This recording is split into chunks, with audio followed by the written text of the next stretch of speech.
Hey everyone, so the video that I'm about to show you is called Black People, You Don't Own This, and was the first video that I saw from this right-of-center reaction channel and PragerU affiliate by name of Amala Ekpunobi. I will be using that name in reference to the production, which includes things like the producer and editor and whatnot, in lieu of the individual person for the entirety of this video. Nothing here is meant to be a personal anything. It is all directed at the production and social media entities.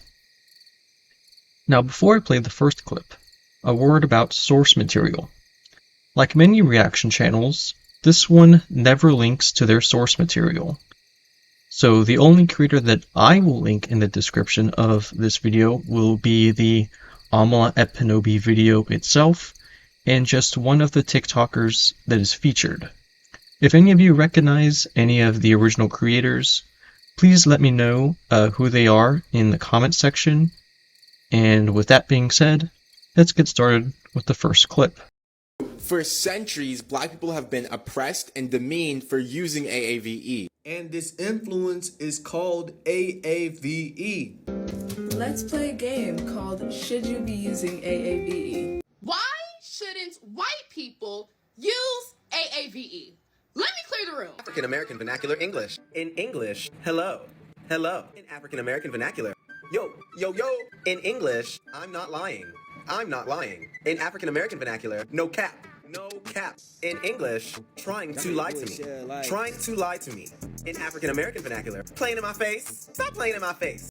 Now, she said in her head, I ate and left no crumbs. Now, of course, my thoughts on this are the same as I have on any specific language that people are trying to gatekeep or hold for themselves. You cannot keep English to yourself, a certain set of English to yourself, or any words, for that matter, to yourself or your culture. You do not own language. You do not own words, and you certainly do not have the right to go and police people who choose to use the language that you deem to be yours. And eventually, hopefully, as a generation, we will realize that that's the case, and that people should have full freedom to use whatever language they want to use. Now, AAVE, I don't even know.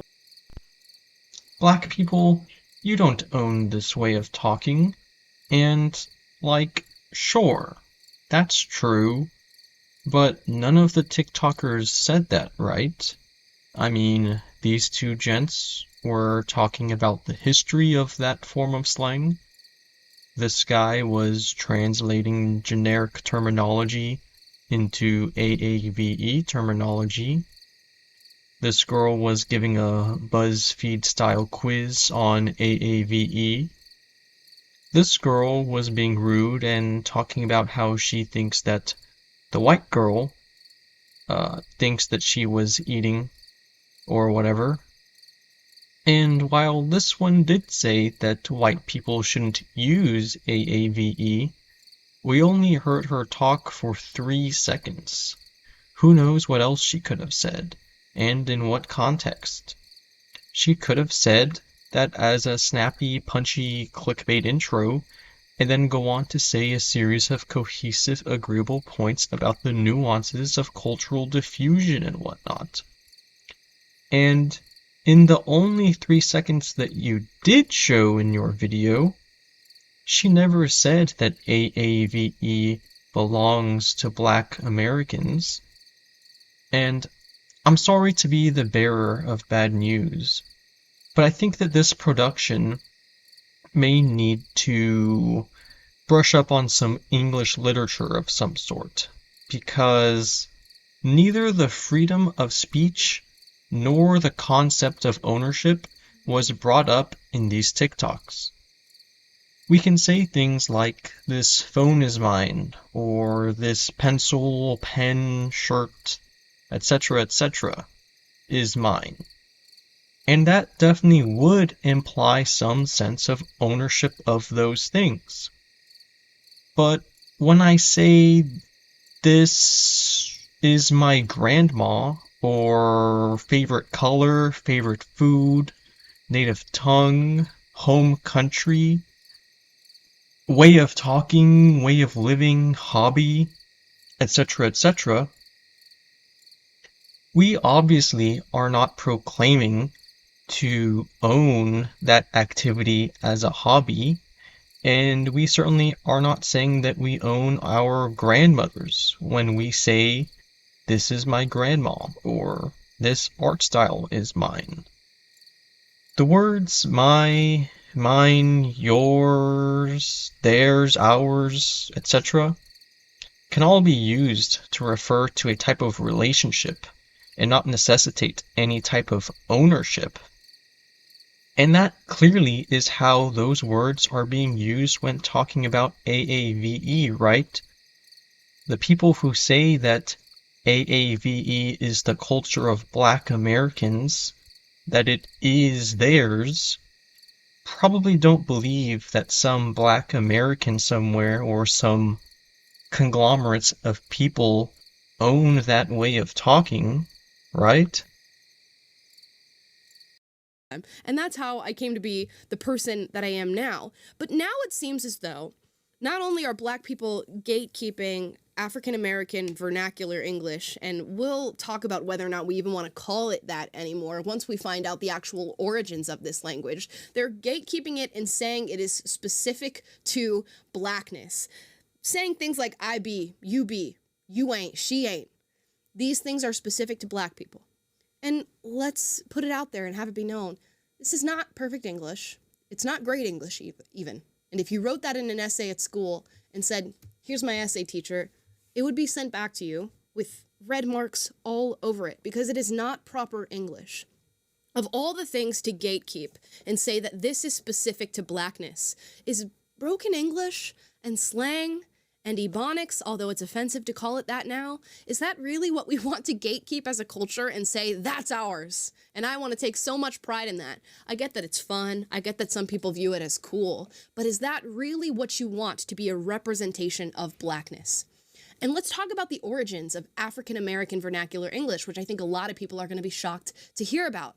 A lot of Black people will say, well, it came from the enslaved in America, and it's taken root within Black culture, and it's evolved over centuries and centuries to what we say now, like finna and stow.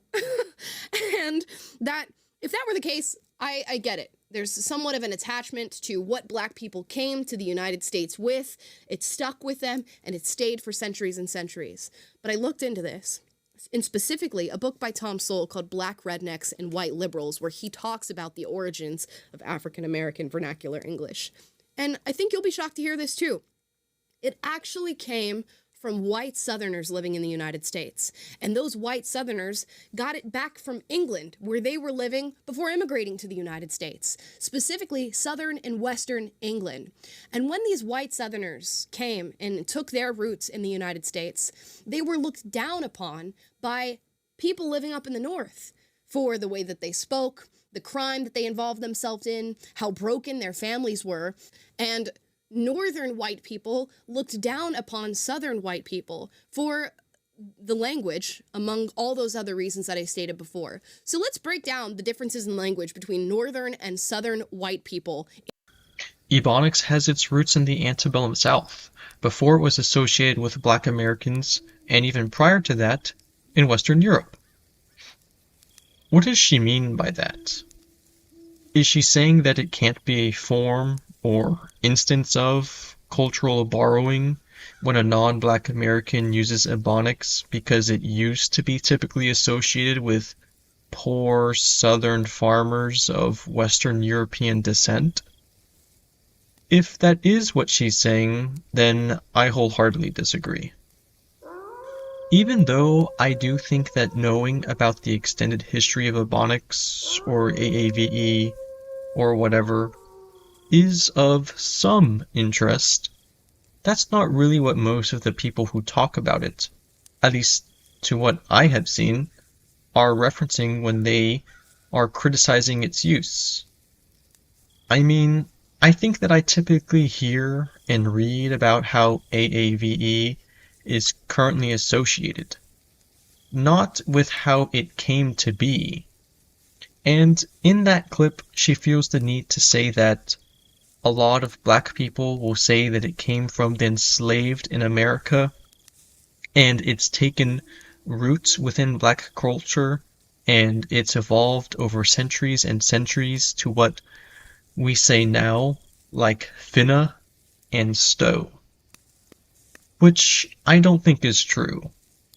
I think that it's pretty well known in America, at least, that the people shipped to the USA from Africa didn't come here already speaking English.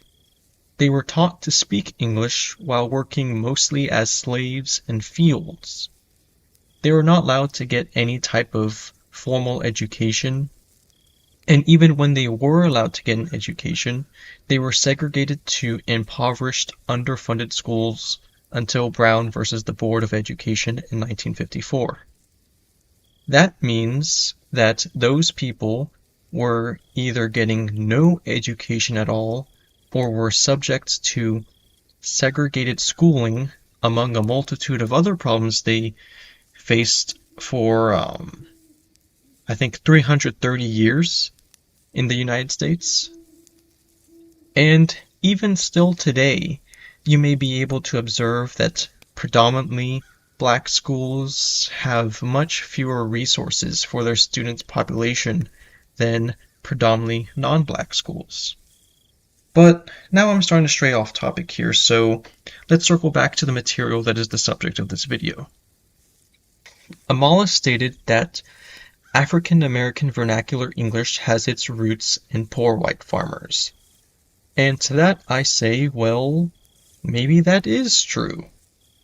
But even if some or all of the words and phrases that currently characterize the AAVE that we see today have genesis in the poor Western European farming settlers of the southern United States, that doesn't mean that it isn't currently most typically associated with Black Americans today, and it certainly doesn't mean that it isn't at least sometimes used to portray rather inelegant racial caricatures of Black Americans.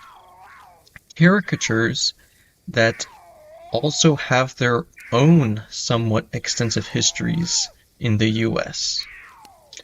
Now, I'm going to include a short compilation of AAVE being used for mostly comedic purposes, juxtaposed with Black Americans on this website, YouTube, talking normally, just to make it at least somewhat evident of how Blaccent is used, and to just let you form whatever opinions on it that you may. I would like to emphasize the fact that I'm actively not making any comment about how we should evaluate the people in these clips or anything like that at this time. We made an album that we loved and that we wanted to make, and that was kind of our only goal, was to just enjoy. Bitch, I do that still. The fuck? I'm surprised he even had the forearm strength, so I'm gonna call bullshit on that story. He was probably like, yo, officer, yo, deputy, could you like maybe pump up that story for my street cred? Because I'm kind of a rat and they want to kick my ass. Actually turn the headset off. Now, famously already, the battery life with this included battery is not super long on this headset. 2 to 4 hours is actually. I have no idea. I'm so bad at this. I'm kind of like not that cool, I guess. I don't know. Kill me, get your ass in here. Kill me. Come on, girl. All right. But has it sunken in? What did it mean to you? What did the Paris Olympics mean to you? It meant everything, especially coming off of Tokyo. That wasn't my best performance or how I planned for it to go. So to put the work in mentally and physically and to be back on a world stage competing at an Olympic Games meant everything to me. She's like coming at me and like thinking I'm gonna swerve like a chicken. But you can't swerve. I'm not gonna swerve, not for her. No, chickens are bitches, dude. And I'm not a chicken. You're not a chicken. You gonna roll up to that way and you gonna be like, bok, bok, bitch. Bok, bok, bitch. No, it's not on here. A flashlight. I know you like your slings, but I'm sorry, man. Where's your sling at? You're losing me. My sling's right here. Look at it. I got 2 slings. Look, see that? Look at it. I'm slung up. How you like that? What is that? It's my sling right there. See that? Again? Transition. You like that? See that? I'm slung up. That's it. It's stuck here. It's not going anywhere. What do you do when a big guy like me? Like that? Right there. That's what I do for you. What you talk about. Well, next to Aaron, obviously, I'm a little guy. But Andre walked into the kitchen. He's like, oh, I'm sorry. I'm sorry. I know y'all is in the kitchen. Quick question. Are y'all frying chicken? And Andre was like, oh, no, no, no. I love chicken. I eat it every day. And then he walked out of the kitchen. 2013 was my year. When was your year? Every year after and before that. It really was. African society. Hey guys, I may appear female, but I am in fact a non-binary trans person who prefers male pronouns. She is a witch. She eats the poo-poo. Let's chop her up into pieces, then burn the pieces. And that is an actual thing in an actual society. If we have not fully explained that scientifically, that's an interesting frontier to study. If you want to say it's only sociological, then it's the purview of the social sciences. I don't care who studies it.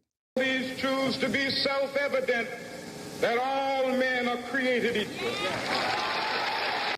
Isn't it funny, though, too, when you go back and look at that, the audience was mixed, but the black people, if they were to dress that way today, would be accused of not being black enough. Yeah. Yes. What do you wear? What do you wear your fedora and plaid shirt? You a fucking brawny man? Get the fuck out this motherfucker. And by the way, he expounded just on a road trip. It wasn't like you were focusing on that at all. And I'm not a huge fan of fast food, so like when we'd stop, I'd eat one McDouble instead of two.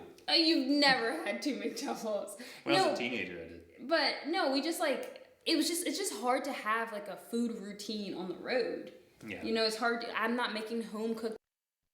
And that's the end of my video, guys. Thank you for staying. Thank you for watching. And if you want to support my page here on YouTube, then go ahead and don't like, don't comment, don't share, and don't subscribe.